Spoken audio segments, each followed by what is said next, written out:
Did you grow up eating pinto beans and cornbread? I sure did.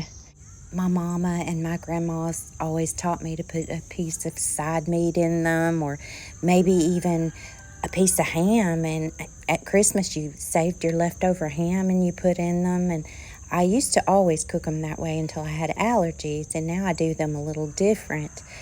However, today we are going to make some Mexican pinto beans, or some people call them spicy pinto beans. So I'm starting off with 2 cups of pinto beans, and I like to go through my pinto beans and make sure that I don't find any rocks or any big clumps of dirt.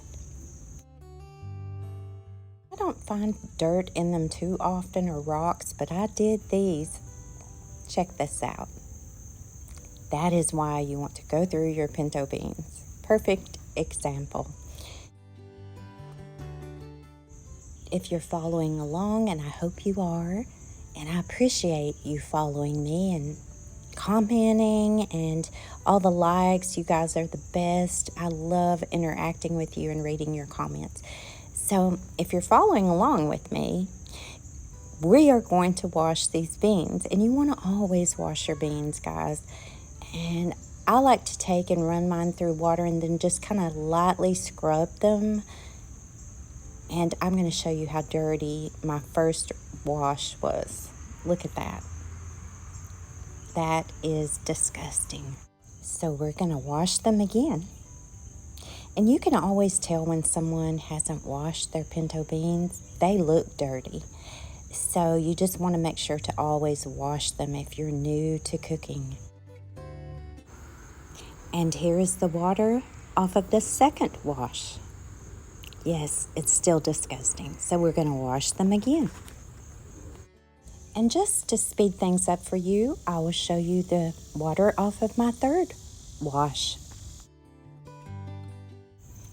Okay, that water looked a lot better when we poured it out, but I'm running a little bit more on it, and it's looking very clear, so I think it's time to prepare our pinto beans.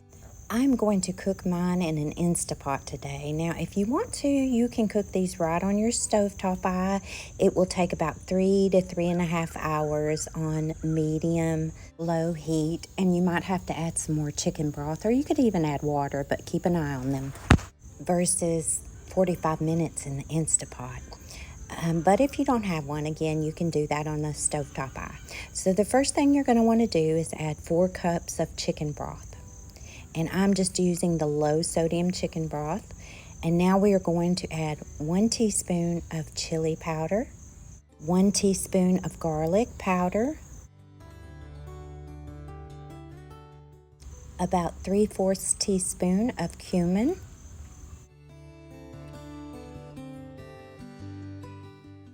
a 1/2 teaspoon of paprika, 1/4 teaspoon of cayenne pepper,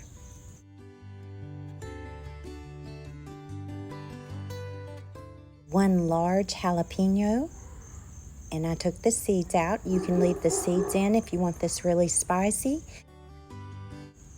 And I added 1/2 of a Vidalia onion diced. And then to give these a really good flavor, I added about a 1/2 cup of turkey bacon that I had cut up. Now you can add real bacon. That would be so good in these, y'all. And to add more would even be good. But this is all I had, and I needed to utilize it. And I am allergic to pork, y'all. Now let's put the lid on this Instapot.